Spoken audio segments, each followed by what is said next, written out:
Factorise quadratic expressions of the form x squared plus bx plus c. So what's significant here is it's just a 1x squared. If you're revising, pause the video and have a go at examples 1 to 4. Okay, so the expression x squared plus 5x plus 6 is called a quadratic. This is when the leading term or the highest term in the polynomial is a squared term. When we expand two brackets, so for example x plus 2 times x plus 3, we get x squared plus 3x plus 2x plus 6, or x squared plus 5x plus 6.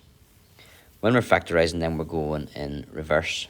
So if we expand, we get rid of the brackets. Factorising is going back and putting it into brackets. So how do you factorise? To factorise a quadratic like x squared plus 7x plus 12, you can first of all identify it's going to be two brackets where x is the leading term, because if you expanded that, x times x would be the first thing you would do, and that would give you the x squared. To find out what numbers go in here, you should think of team. And that means you're going to try and find two numbers in here which times for the ends and add for the middle. So which two numbers times to give the end number 12 and add to give the middle number 7. So we can write down the multiplications that give 12. 1 times 12, 2 times 6, and 3 times 4. And out of those three, this one here is the ones that add to give the 7, to give the middle number. So we put those into the brackets, plus 3 and plus 4.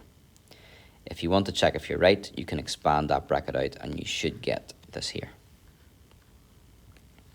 Let's have a go. So we've got to factorise x squared plus 12x plus 20. So we're looking for two numbers which times to give the end, which would be times to give 20, and add to give the middle number, which is 12. So the multiplications of 20 are 1 times 20, 2 times 10, 4 times 5, and that's it. Do any of those add together to give 12? Well, 2 plus 10 would give us 12. So we've got our two numbers. So this quadratic, because it's a single x squared, is going to be a double bracket with an x and an x. That would expand out to give the x squared. And the two numbers that should go in are plus 2 and plus 10. It doesn't matter if you put the plus 2 in here and the plus 10 in there. It gives the same answer. On the second one, we've got x squared plus 7x minus 18. So we're looking for two numbers which times to give the end number minus 18, and add to give the middle number, which is 7. So to get 18, minus 18 I should say, we can do 1 times minus 18, 2 times minus 9.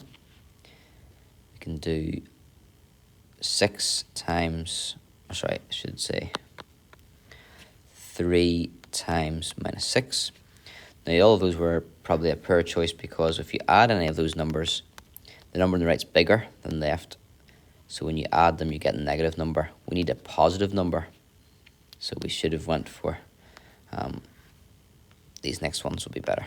6 times minus 3, then 9 times minus 2, or 18 times minus 1.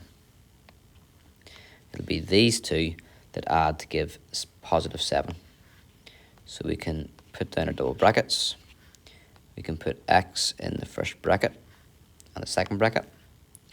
They would expand to give the x squared. And then we can put in our answers of plus 9, minus 2. Again, it doesn't matter if we put the minus 2 in the first one and the plus 9 in the second one.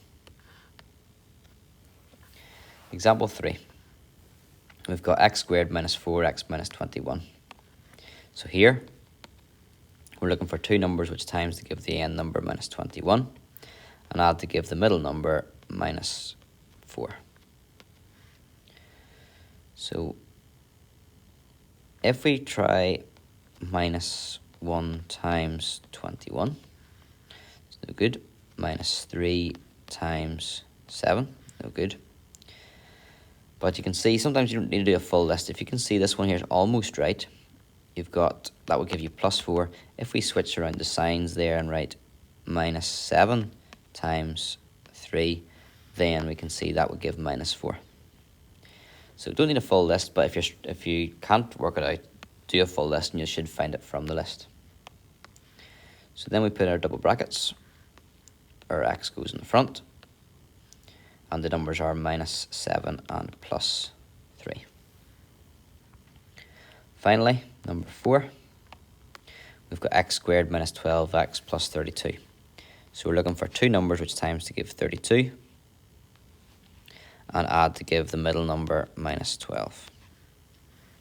Now if I start off with 1 times 32, notice straight away there, I'm multiplying a positive by a positive. They're never going to add to give minus 12. Two positive numbers aren't going to add to give minus 12.